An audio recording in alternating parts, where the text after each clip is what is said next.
C'est l'armée la plus puissante du monde. Mais de temps en temps, on apprend que Donald Trump est en train de négocier même avec l'Iran. Il y a les cessez-le-feu. Mais comment comprendre que deux pays ennemis parviennent à s'asseoir sur la table pour négocier?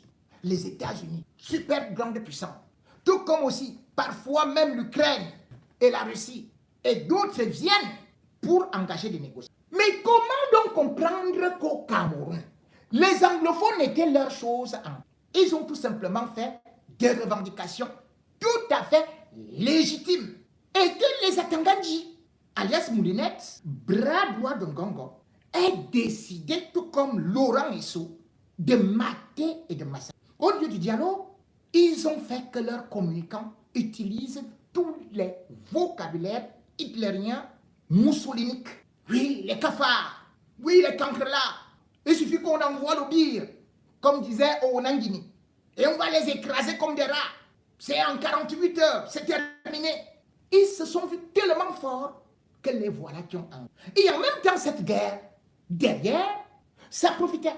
Puisque c'est avec ça qu'ils préfèrent. Soi-disant qu'ils achètent des armes, c'est avec les mêmes armes qu'ils revendent aux Ambazoniens que ces derniers tirent sur l'armée camerounaise. Plusieurs fois, j'ai eu les gendarmes, les policiers et même les gars du bien qui m'ont dit, nous comprenons. La dernière fois, on a fait une émission. On a pris telle qualité d'armes auprès des Ambazoniens. Ils ont abandonné tout ça. On a pris telle munition et tout et tout. On a donné ça à nos chefs. Mais la mission qu'on refait 2 semaines après, parce que vous savez que chaque arme a une immatriculation, un matricule. Ils disent que mais, on retrouve les mêmes armes. Cela veut dire que nos chefs vendent souvent nos armes ou nos munitions aux Ambazoniens. Et on a pu constater, avec enquête éléments à l'appui, que Atanga Djindo, ministre de l'administration territoriale, grand bandit devant l'Éternel et devant les hommes, Féman, qu'on a recruté on ne sait où, que c'est lui qui avait créé d'autres Ambazoniens, des groupes parallèles pour commettre des exactions, pour exécuter des femmes comme Brian, comme Ayafor, Prince Ayafor. On filme et ils ont recruté eux-mêmes leurs propres réalisateurs, caméramens, qui sont là pour filmer ces... Et on balance dans des réseaux sociaux. Et on repart auprès des BIA. Ah, vraiment, il faut des armes, il faut ceci et cela. Ici, que Allah a acheté. Et on repart. La crise des filles. Et on a donc commencé à se dire que non, il faut aller négocier. Les Occidentaux ont dit ça à BIA, que tu ne vas pas gagner cette guerre. Tu ne peux pas la gagner. Déjà, quand elle commençait, je lui avais déjà donné des exemples, que ce soit en Colombie. Et même la petite guerre au Sénégal avec la Casamance, qu'on finit toujours par négocier. C'est ce que ceux qui lui donnent de l'argent lui ont dit. Va négocier. Il tente d'organiser certaines. D'abord, il y a le dialogue, ce qu'on appelle le grand. Qui va se voter ça? C'est encore Senghor. Parce qu'à l'époque, il faut se dire que Biya avait même dépêché le général Ambou au Nigeria pour rencontrer les Amazons. Et d'ailleurs, vous allez écouter un petit bout de Titus Nkongo, qui était même venu avec les Ambazoniens à Yaoundé, qui ont participé au dialogue. Certains sont restés dans des hôtels à Douala et tout et tout. On disait que oh, on va faire ceci, on va faire cela. Et qu'est-ce qu'on est parti leur dire? Que, mais, vous faites quoi ici? Repartez en douce, luttez.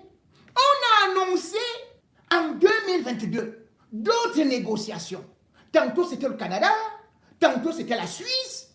Mais à chaque fois, dès que les négociations étaient entamées, eh bien tout était bloqué. C'était à cause toujours que non, force à la loi avec Atangani. On est même allé beaucoup plus loin, 2022 et même 2020.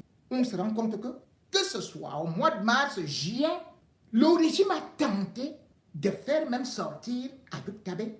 Et ça, et Foudoulou dit, dans sa dernière sortie, pour aller négocier en volie. Je vous en avais déjà parlé dans l'un de mes directs. C'est-à-dire que dans la salle Jean 23, en voilier. Mais qu'est-ce que ça a donné? Une fois de plus, Ngongo a saoulé. Si nous sommes donc dans la merde, si nos enfants meurent, si les Camerounais s'entretuent, c'est parce qu'il y a des gens dans le régime, dont particulièrement le ministre secrétaire, ministre Ferdinand Ngongo, qui ont décidé de gagner de l'argent sur le sang, les mares de sang de Cameroun d'innocents. Écoutons ou les révélations. Vous savez, aujourd'hui, la crise qui secoue le nord-ouest et le sud-ouest du Cameroun est une crise qui participe aujourd'hui à l'économie de guerre. C'est-à-dire que plus elle perdure et plus il y a des gens qui s'enrichissent. Pour vous, il y a des gens qui gagnent de l'argent à ce que ce conflit s'éternise. Tout à fait. C'est qui ces gens?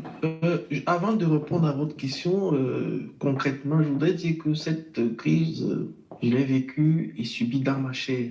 J'ai vu au cours de l'exercice de mes fonctions dans le sud-ouest du Cameroun un certain nombre de choses atroces, horribles. Il y a des jeunes gens qui ont perdu la vie là-bas, de toutes parts. Hein. Parce qu'à la réalité, il faut se dire que ce sont nos frères. C'est une guerre entre Camerounais, ce sont nos frères. Ça tourne, ça va revenir. Qui se sont un peu éloignés de la République. Ce sont nos frères d'abord. Et je vous l'ai dit, j'ai vu des jeunes gens tomber, des jeunes gens sortir des centres de formation et se faire tuer comme ça. Et quand vous dites atroce, il y a quoi? Il y a une image, il y a des souvenirs qui vous reviennent en tête? Bien sûr, c'est des souvenirs difficiles à se remémorer parce que j'ai des dépouilles de militaires, de gendarmes que nous avons récupérés et vraiment tués de manière atroce. C'était assez difficile à vivre. Les camarades avec qui j'étais sur le terrain peuvent en témoigner. C'est difficile à vivre, de voir ce genre de choses. Et donc, comprendre que cette crise perdure par le fait de la manipulation, de l'égoïsme et même du maléfisme d'une certaine catégorie de dirigeants, c'est quand même incroyable. Dites-vous que cette crise perdure par la volonté manifeste de M. Ngongo Ferdinand. Encore lui. On va finir par croire que vous vous acharnez. C'est pas de l'acharnement, ne pensez pas que c'est de l'acharnement, parce que ce monsieur est à l'origine d'un certain nombre de problèmes au Cameroun. Vous savez, ce monsieur, ça fait 15 ans qu'il est au secrétariat général, mais dites-moi, monsieur Palme, dites-moi, vous êtes journaliste depuis une trentaine d'années, dites-moi en 15 ans, quel est le secteur au Cameroun qui fonctionne? Dites-moi, Est-ce qu'il est seul? 15 ans auprès du président de la République, où il gère de manière officieuse le pouvoir présidentiel. Quel est le secteur? Dites-moi, au hasard, au pif. Dites-moi qu'est-ce qui marche? Rien ne marche. J'insiste pour comprendre qu'est-ce qui justifie qu'il y ait eu tant de moyens